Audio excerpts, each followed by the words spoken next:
이사야 53장 1에서 12절 말씀입니다. 53장. 우리가 전한 것을 누가 믿었느냐? 여호와의 팔이 누구에게 나타났느냐? 그는 주 앞에서 자라나기를 연한 순 같고 마른 땅에서 나온 뿌리 같아서 고운 모양도 없고 풍채도 없은즉 우리가 보기에 흠모할 만한 아름다운 것이 없도다. 그는 멸시를 받아 사람들에게 버림받았으며 간고를 많이 겪었으며 질고를 아는 자라. 마치 사람들이 그에게서 얼굴을 가리는 것 같이 멸시를 당하였고 우리도 그를 귀히 여기지 아니하였도다. 그는 실로 우리의 질고를 지고 우리의 슬픔을 당하였거늘 우리는 생각하기를 그는 징벌을 받아 하나님께 맞으며 고난을 당한다 하였노라. 그가 찔림은 우리의 허물 때문이요 그가 상함은 우리의 죄악 때문이라. 그가 징계를 받음으로 우리는 평화를 누리고 그가 채찍에 맞음으로 우리는 나음을 받았도다. 우리는 다 양 같아서 그릇 행하여 각기 제 길로 갔거늘 여호와께서는 우리 모두의 죄악을 그에게 담당시키셨도다. 사랑하는 형제 여러분, 4월 18일 화요일 저녁 묵상에 오신 것을 환영합니다. 이사야서에는 여호와의 종의 노래 4편이 있는데요. 본장이 그 마지막인 4번째 노래입니다. 52장에서는 언약 백성을 바벨론에서 해방시키실 것을 예언했는데요. 52장 90절에 너 예루살렘의 황폐한 곳들이 기쁜 소리를 내어 함께 노래할지어다. 이는 여호와께서 그의 백성을 위로하셨고 예루살렘을 구속하셨습니다.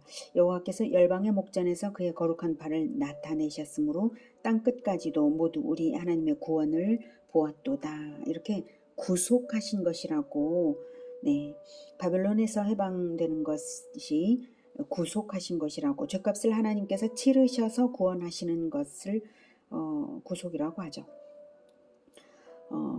그렇게 하시고 그 구원을 열방의 목전에서 행하셨으므로 땅끝까지도 모두 우리 하나님의 구원을 보았도다 하였습니다.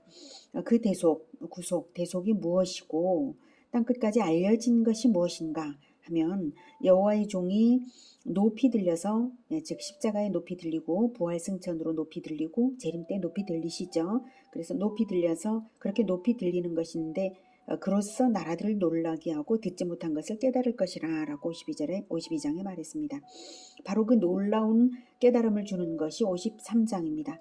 52장의 이 끝부분이 53장 종의 노래의 서곡인 것이죠. 52장을 다시 보면 제가 읽어드리겠습니다. 52장 13에서 15절. 보라, 내 종이 형통하리니 받들어 높이 들려서 지극히 존귀하게 되리라. 전에는 그의 모양이 타인보다 상하였고 그의 모습이 사람들보다 상하였으므로 많은 사람이 그에 대하여 놀랐거니와 그가 나라들을 놀라게 할 것이며 왕들은 그로 말미암아 그들의 입을 봉하리니 이는 그들이 아직 그들에게 전파되지 아니한 것을 볼 것이요 아직 듣지 못한 것을 깨달을 것임이라. 이렇게 했습니다. 아직 듣지 못한 것을 깨달을 것임이라. 그리스도의 성육신, 고난, 십자가, 부활, 승천, 재림, 이것들을 어느 누구도 들어본 적이 없었죠. 구약시대에는 희미하게만 선지자들에 의해서 예측되었던 그 실체를 신약시대에 드디어 열방 앞에서 행하심으로써 하나님께서 열방이 보고 듣고 그 진리를 깨닫게 되는 놀라운 은혜의 시대가 열리게 하신 것입니다. 그런데 그러한 복음은 구약의 선지자들은 사실은 이미 전하고 또 전한 것이에요. 그런데 사람들이 안 믿었잖아요. 그 복음을 믿는 자들에게는 하나님의 능력의 팔이 역사하셔서 바벨론 포로 귀환 같은 그런 일들이 일어나는 것이고 믿지 않는 자들에게는 아무 상관이 없게 되는 것이죠. 그러니 믿고 능력의 팔을 힘입어야 하지 않겠냐는 간곡한 심령으로 노래를 시작하는 것입니다. 1절, 우리가 전한 것을 누가 믿었느냐? 여호와의 팔이 누구에게 나타났느냐? 믿는 자에게 여호와의 전능하신 팔이 역사하시는 것을 볼 수 있지 않냐고. 바벨론 포로 귀환이 바로 그러한 것이고 역사 속에서 수없이 증명되는 여러 많은 사건들이 그것이지 않냐고 하는 거죠. 그러니 이제 전하는 것을 믿으라. 호소를 하면서 여호와의 종 그리스도의 대속의 적나라한 실상을 53장에서 이제 구체적으로 예언합니다. 2절 그는 주 앞에서 자라나기를 그는 대속자 그리스도이십니다. 주 앞에서 자라나기를 연한 순 같고 마른 땅에서 나온 뿌리 같아서 이것은 잘려서 그루터기밖에 남아있지 않은 나무 밑동에서 새싹같이 연약한 존재로 움텄다는 것입니다. 그리스도가 다윗의 후손이지만 다윗 왕조가 결국 끊어졌잖아요. 그래서 왕국이 건설되지 못한 채로 로마의 지배까지 당하게 된 그때에 아무런 정치적 영향력이 없는 그 상황에서 다윗의 후손이니까 다윗의 후손으로 태어나서 아무런 정치적 영향력이 이젠 더 없어요. 그런 상태에서 태어나서 하나님 앞에서 자랄 것을 의미하는 것입니다. 그래서 고운 모양도 없고 풍채도 없은즉 이 말은 단지 육체적인 측면만 아니라 총체적으로 말하는 것이고요. 그리스도는 수려함을 자랑하기 위해 오신 것이 아니라 고난받는 종으로 오셨으므로 외모라든지 세력이라든지 재력이라든지 그 어떤 것도 그럴싸하게 사람들이 눈여겨볼 만한 그 어떤 것도 가지지 않으셨다는 뜻입니다. 흠모할 만한 아름다운 것이 없도다. 오히려 그리스도의 생애는 고난의 연속이었습니다. 3절 그는 멸시를 받아 사람들에게 버림받았으며 간고를 많이 겪었으며 질고를 아는 자라 마치 사람들이 그에게서 얼굴을 가리는 것 같이 멸시를 당하였고 우리도 그를 귀히 여기지 아니하였도다. 예수님은 공생의 동안 굴하지 않는 의지로 복음을 전하실 때에 많은 이적을 보고 대중이 몰려오기도 했어요. 하지만 대중은 고난을 말씀하시는 그리스도를 싫어하여서 떠났습니다. 결국은. 그리고 예수님께서 공의를 말씀하시고 잘못 가르쳐진 율법의 참된 의미를 바로 잡아주시곤 하셨죠. 그래서 사람들에게 알려짐에 따라 예루살렘의 바리새인들에게 공생의 초기부터 견제를 받았습니다. 왜냐하면 예수님이 드러날수록 예수님이 두드러질수록 당시 기득권층이면서 종교 지도자들이 잘못되었고 또한 잘못 가르치고 있다는 것은 드러나게 마련이거든요. 그래서 그들의 견제를 받았고 실제로 바리새인들은 공생의 초반부터 그리스도를 죽이고자 한 것이 사실입니다. 마가복음 3장 보면 3장 1에서 6절을 보면 한쪽 손 마른 사람이 회당에 있었고 마침 그날 안식일이었는데 이 사람들은 예수님이 안식일에 그 사람을 고치냐 안 고치냐 보자 고발하려는 목적으로 감시를 했어요.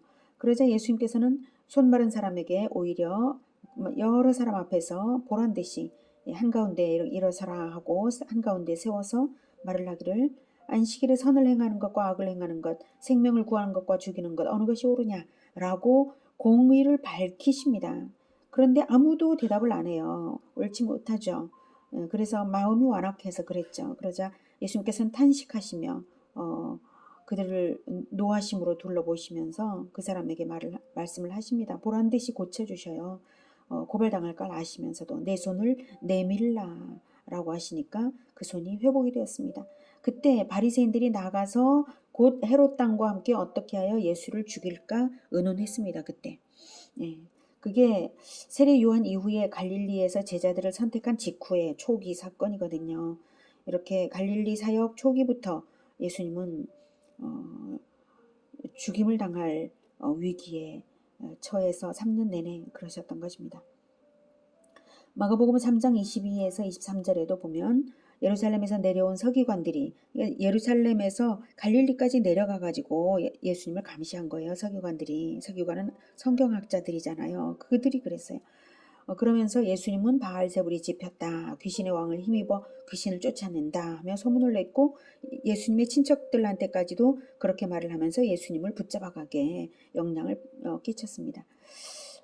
그리고 예수님을 불러다가 이제 예수님에게 그렇게 말을 하니까 예수님이 그들을 불러다가 뭐라고 말씀하시냐면 사탄이 어찌 사탄을 쫓아낼 수 있느냐 이러면서 이제 예수님이 쫓아내는 것은 예수님과 그 귀신들이 같은 편일 리가 없지 않냐는 뜻으로 그런 말씀을 하신 일이 있습니다. 오죽하면 예수님을 바알세불이 집혔다 이러면서까지 굉장한 탄압을 한 것이죠. 네, 예수님은 그렇게 이제 박해를 당하셨습니다. 요한복음 5장 18절에서도 유대인들이 예수님을 죽이고자 한다라는 표현이 나와요. 그 일은 언제적이냐면 38년 된 병자를 공생의 2년차 초막절이었는데요. 그때 38년 된 병자를 고쳐주신 때 일이에요. 그때도 네 자리를 들고 일어나서 가라, 일어나라 라고 말씀만 하시니까 그냥 일어났단 말이죠. 그날 안식일이었는데. 그래서 유대인들은 안식일날 일한다고 고발을 하고 문제를 삼고 싶었지만 예수님은 일을 하신 게 아니잖아요. 그저 말씀만 하셨죠. 네 자리를 들고 일어나라. 그러니까 약이 오른 거예요. 유대인들이. 그래서 더욱 예수를 죽이고자 하는데요. 예수님은 그러나 우리 아버지께서 우리 아버지가 아니라 내 아버지께서 오늘도 지금까지도 일하시니 나도 일한다 라고 하면서 하나님 아버지의 아들이심을 드러내셨습니다. 그래서 더욱 예수님을 죽이고자 했습니다. 안식일도 범하고 하나님 아버지를 육신을 가진 자로서 아버지라고 한다. 이런 이유에서 말이죠. 자, 그렇게 멸시를 당하고 죽임을 당할 위기를 계속 3년 동안 겪으셨습니다. 인생사 자체가 죄인들을 위한 대속의 고난들이었습니다. 그건 모두가. 네. 그러나 아무도 그것이 내 죄 때문이라고 생각지 않았습니다. 4절. 그는 실로 우리의 질고를 지고 우리의 슬픔을 당하였거늘 우리는 생각하기를 그는 징벌을 받아 하나님께 맞으며 고난을 당한다 하였노라. 질고 즉 병으로 인한 고통을 예수님이 짊어지셨습니다. 예수님이 대신 병을 앓지는 않으셨지만 예수님이 낫게 하신 모든 병자들의 그 해방의 값은 해방의 대가는 바로 십자가에서 치러지게 된 것이죠. 하지만 예수님의 십자가를 사람들은 자신의 죄를 위한 대속의 고난인 줄을 아무도 알지 못했습니다. 오히려 십자가의 예수님을 조롱했습니다. 하지만 예수님은 십자가에서 자기 자신을 하나님께 올려드리며 죄인들의 죄사함을 위해 기도하셨습니다. 누가복음 23장 34에서 38절. 이에 예수께서 이르시되 아버지 저들을 사하여 주옵소서 자기들이 하는 것을 알지 못함이니이다 하시더라. 네. 그때 사람들은 예수님의 옷을 나눠서 제비 뽑을 때였고 백성들은 구경하면서 관리들은 비웃으면서 그럴 때였죠. 저가 남을 구원하였으니 만일 하나님의 그리스도이면 자신도 구원해봐라 이랬습니다. 그러나 진정 구원하는 자이기 때문에 자기를 내어던져서 자기를 들여서 구원하는 것 아닙니까? 자기를 구원하려면 백성을 구원할 수 없죠. 백성을 구원하기 위해서 자기를 드렸기 때문에 자기 자신을 구원하지 않으신 것입니다. 군인들도 예수님을 희롱했습니다. 네가 만일 유대인의 왕이면 너를 구원하라. 그들도 그렇게 말했습니다. 그때 예수님의 죄패가 뭡니까? 유대인의 왕. 그것이 진실이죠. 네, 유대인의 왕이기 때문에 진정한 새 이스라엘의 왕이기 때문에 새 이스라엘을 죽음으로써 시작을 하신 것이죠. 예수님의 기도는 왕적인 기도입니다. 왕이심으로 자기를 믿는 자기 백성들을 위한 기도이고 왕이심으로 자기 백성들을 영생을 위해 자기가 책임지신 것입니다. 오직 믿는 자들에게만 적용이 됩니다. 그래서 1절에 우리가 전한 것을 누가 믿었느냐? 여호와의 팔이 누구에게 나타났느냐라고 1절에서 말했죠. 믿음으로써 대속의 효력을 적용받는 놀라운 구원의 능력을 체험하는 것이 바로 믿음 아니냐? 누가 믿고 있느냐? 제발 좀 믿으라 이거예요. 믿음이 강조되는데 이 대속의 은혜를 믿어야 보혈의 은혜에 감사할 줄 알고요. 감사할 줄 알아야 전파도 하고 증거도 하고 고난에 동참하며 살아갈 수가 있는 것입니다. 5절. 그가 찔림은 우리의 허물 때문이요 그가 상함은 우리의 죄악 때문이라. 그가 징계를 받음으로 우리는 평화를 누리고 그가 채찍에 맞음으로 우리는 나음을 받았도다. 우리는 다 양 같아서 그릇 행하여 각기 제 길로 갔거늘 여호와께서는 우리 모두의 죄악을 그에게 담당시키셨도다. 위대한 교환이 일어난 것입니다. 이보다 더 어떻게 그리스도의 고난이 우리 죄를 위한 대속이라는 사실을 이보다 더 명쾌하게 말할 수가 있나요? 어떻게 말을 해야 그리스도의 죽음이 내 죄를 대신 받으신 심판이라고 알아듣게 할 수 있을까요? 내 죄와 그리스도의 생명을 교환한 것입니다. 하나님께서 우리 모두의 죄악을 아들 그리스도에게 담당시키심으로써 언약을 배반한 대가를 치르게 하사 언약적 요구가 만족됨으로써 언약이 성취되게 하신 것입니다. 그래서 그리스도의 십자가 대속으로서 마귀는 하나님의 아들을 죽였지만 공의가 성취되었고 부활로 승리가 증명되었고 마귀의 머리는 상했습니다. 그러므로 십자가상에서 하나님 나라 건설을 위한 언약을 다 이루시고 하나님을 만족시켜 드린 것입니다.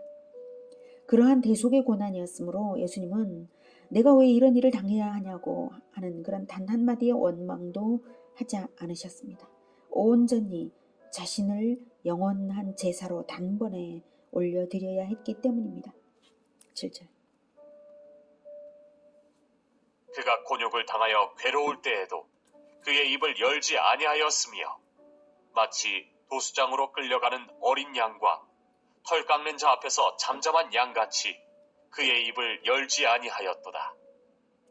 그는 곤욕과 신문을 당하고 끌려갔으나 그 세대 중에 누가 생각하기를 그가 살아있는 자들의 땅에서 끊어짐은 마땅히 형벌받을 내 백성의 허물 때문이라 하였으리요. 예수님은 우리 시간으로 아침 9시경에 못 박히시고 6시간 동안 십자가에 달리셨고 점차적으로 통증이 가속화되는 6시간 동안 원망의 말 한마디 없으셨습니다. 대속의 제물이셨으므로 입을 열지 않으셨습니다. 잠잠한 어린 양처럼 순순히 당하셨습니다. 하지만 아무도 그리스도의 고난을 백성의 허물 때문이라고 생각지 못했습니다. 하지만 그것이 진실이었고 왕적인 대속이었습니다. 9절. 그는 강포를 행하지 아니하였고 그의 입에 거짓이 없었으나 그의 무덤이 악인들과 함께 있었으며 그가 죽은 후에 부자와 함께 있었도다. 다른 시체가 함께 있었다는 뜻이 아니라 악인들과 함께 악인들처럼 취급을 당하며 죽어갔다는 뜻이고요. 무덤에 들어갔다는 것은 분명한 죽음이었음을 말하고요. 부자와 함께 즉 부자 아리마대 요셉의 무덤에 들어갔죠. 그것을 예언하고 있는 것이고 무덤조차도 자기 자신의 것이 아니었던 예수님이십니다. 이렇게 철저히 무죄하신 분이 철저히 버림당하고 짓밟히고 극한의 고통 속에서 죽어가신 그 대속의 결과는 무엇일까요? 그것을 10절부터 말합니다.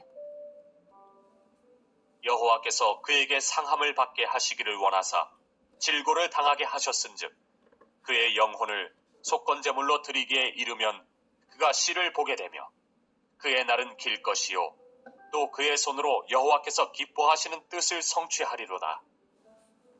그가 자기 영혼에 수고한 것을 보고 만족하게 여길 것이라. 나의 의로운 종이 자기 지식으로 많은 사람을 의롭게 하며 또 그들의 죄악을 친히 담당하리로다. 그러므로 내가 그에게 존귀한 자와 함께 몫을 받게 하며 강한 자와 함께 탈취한 것을 나누게 하리니 이는 그가 자기 영혼을 버려 사망에 이르게 하며 범죄자 중 하나로 헤아림을 받았음이니라. 그러나 그가 많은 사람의 죄를 담당하며 범죄자를 위하여 기도하였느니라. 하나님의 계획대로 언약대로 여호와께서 그에게 상함을 받게 하기를 원하사 질고를 당하게 하셨은즉 순종의 제사를 드리기에 성공했으니 하나님의 상이 반드시 있을 것인데요. 그 제사를 그의 영혼을 속건제물로 드리기에 이르면이라고 말하고 있어요. 그의 영혼을 속건제물이라고 말하는데 속죄제물이 아니고 왜 속건제물인가 이렇게 하실 텐데요. 성경의 모든 제사는 다 그리스도의 희생을 예표합니다. 다만 각 제사들이 강조하는 측면이 다를 뿐이죠.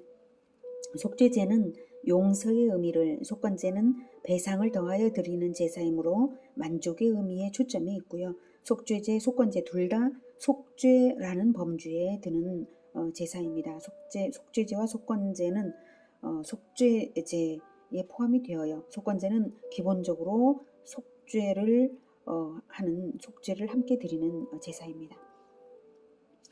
여기서는 하나님을 만족시켜 드린 완전한 제사였다는 뜻으로 속건제물로 드려서 받으심이 되면 상이 있다는 것을 말하고 있는 것이죠. 자, 그 상은 세 가지로 대별이 되는데요. 첫째, 그가 씨를 보게 되며 후손이 있다는 것이죠. 예수님은 미혼으로 자식 없이 죽으셨지만 복음을 듣고 예수님을 영접하는 모든 자들은 그분의 영적 후손입니다. 그리스도만 아니라 그리스도를 따라 순종의 제사를 드린 모든 믿는 자들에게 영적인 후손을 이어가는 그런 복을 하나님께서 주십니다. 둘째, 그의 날은 길 것이다. 두 번째 상, 두 번째 결과, 그의 날은 길 것이다, 영원할 것이다 라는 거죠. 순종의 십자가가 있으므로 부활하게 하셨잖아요. 그래서 부활은 다시는 죽지 않는 영원한 생명입니다. 영원보다 긴 것은 없죠. 그리스도만 영생하신다는 것은 아니고요. 그리스도를 영접한 모든 자들이 영생합니다. 셋째로는 그의 손으로 여호와께서 기뻐하시는 뜻을 성취하리로다. 그리스도의 손에 능력을 부여하셔서 하나님 나라를 마침내 건설하게 하신다는 것입니다. 그리스도께 속한 모든 자들이 고난을 동참하여 수고하는 손으로 하나님의 뜻을 이룰 수 있게 되었습니다. 그리스도에 속한 모든 사람들, 모든 제자들의 실천이 바로 예수님의 하늘과 땅의 모든 권세, 그것을 입게 되었습니다. 왜냐하면 예수님께서 하나님 보좌 우편에 앉으셨기 때문입니다. 이제 11절부터는 하나님이 화자이십니다. 11절까지 그런데 이제 다 읽었네요. 자, 그가 자기 영혼에 수고한 것을 보고 54장 다시 11절 다시 읽어보겠습니다. 그가 자기 영혼에 수고한 것을 보고 만족하게 여길 것이라. 나의 의로운 종이 자기 지식으로 많은 사람을 의롭게 하며 또 그들의 죄악을 친히 담당하리로다. 그러므로 내가 그에게 존귀한 자와 함께 몫을 받게 하며, 이렇게 쭉 나왔는데요. 먼저 21절 앞부분에 그가 자기 영혼에 수고한 것을 보고 만족하게 여길 것이라. 하나님께서 그리스도의 고난에 대한 충분한 결과를 상으로 주심으로 그리스도가 만족하신다는 것입니다. 그리스도에게 속한 우리의 모든 수고도 결코 헛되지 않습니다. 나의 의로운 종이 자기 지식으로 많은 사람을 의롭게 하며 또 그들의 죄악을 친히 담당하리로다. 예수님은 하나님을 가장 잘 알고 그것을 다 가르치시되 진리대로 인생을 다 보여주신 유일하신 분이십니다. 진리의 지식이 있으므로 죄악을 대속하는 것을 기꺼이 감당하신 것입니다. 그런 의미에서 자기 지식으로 많은 사람을 의롭게 했습니다. 사람들을 의롭게 하는 지식은 오직 그리스도의 복음, 그 복음의 지식 외에 다른 것이 없습니다. 그것만이 오직 사람을 진정으로 의롭게 할 수 있는 지식인 것입니다. 우리도 마찬가지입니다. 하나님을 아는 지식을 가르치고 행하며 지키게 함으로써 우리도 사람들을 의롭게 하는 길로 인도할 수 있습니다. 12절 그러므로 내가 그에게 존귀한 자와 함께 몫을 받게 하며 강한 자와 함께 탈취한 것을 나누게 하리니. 자, 이것은 세상의 정복자가 전리품을 용사들과 나누어 가지듯이 천국의 새하늘과 새 땅은 그리스도의 대속을 전제로 한 담대한 전도자들의 전도가 그 영역을 넓혀가는 것이죠. 그래서 함께 영원한 영토를 나누는 것이고 수고를 인정하여서 근거 있게 함께 누리는 것입니다. 자기 영혼을 버려 사망에 이르게 하며 범죄자 중 하나로 헤아림을 받으면서 많은 사람의 죄를 담당하며 범죄자를 위하여 기도하였기 때문에 무죄한 자가 범죄자로 자발적으로 정죄되는 것으로서 위대한 교환이 일어난 것이므로 하나님께서 상을 주시고 대속받은 자들과 상급을 함께 나누게 하시는 것입니다. 천국의 상급은 영원한 새하늘과 새 땅이고 영광의 삶이고 자발적 대속적 고난에 대하여 주어지는 상입니다. 우리 또한 죄인 구원을 위하여 자발적 대속적 고난을 기뻐하며 따른다면 동일한 원리대로 우리의 영원한 삶에 적용될 것입니다. 오늘은 여호와의 종의 노래 제4편으로 예수님의 대속적 고난을 살펴보았습니다. 이 고난처럼 고귀하고 영광스러운 것은 없습니다. 우리가 죄인으로서 아무 자격 없는 자들인데 그저 대속의 은혜를 받은 것만도 감사하기 그지없는데 그리스도를 본받아 용감하게 전도하는 인생을 살면 그리스도와 함께 영원한 전리품을 나누며 살 수 있으니 얼마나 대단합니까? 우리가 사모하며 그 길을 따를 수 있기를 기원합니다. 영원한 상급을 받는 우리들이 되기를 축복합니다. 기도하겠습니다. 은혜가 충만하신 하나님 아버지, 하나님의 아들의 그 고난, 그 말할 수 없는 고난과 그 죽음을 통하여서 우리를 구원하시기를 기뻐하셨습니다. 참으로 하나님은 찬양받기에 합당하시고 우리 주 예수 그리스도와 함께 영원히 우리의 찬양을 받으실 분이십니다. 하나님, 그러므로 우리도 예수 그리스도처럼 자발적으로 고난을 기뻐하면서 하나님 나라를 확장하겠습니다. 주님, 우리가 걸어가는 이 전도의 길, 하나님 나라 건설의 길에 늘 함께 하시면서 능력의 손으로 입혀주시면서 능력의 손으로 함께 해주시면서 하나님 나라가 크게 확장되게 하여 주시옵소서. 믿음에 믿음을 더하여 주시옵소서. 예수 그리스도 이름으로 기도드립니다. 아멘. 이어지는 시간은 개인 기도 시간입니다.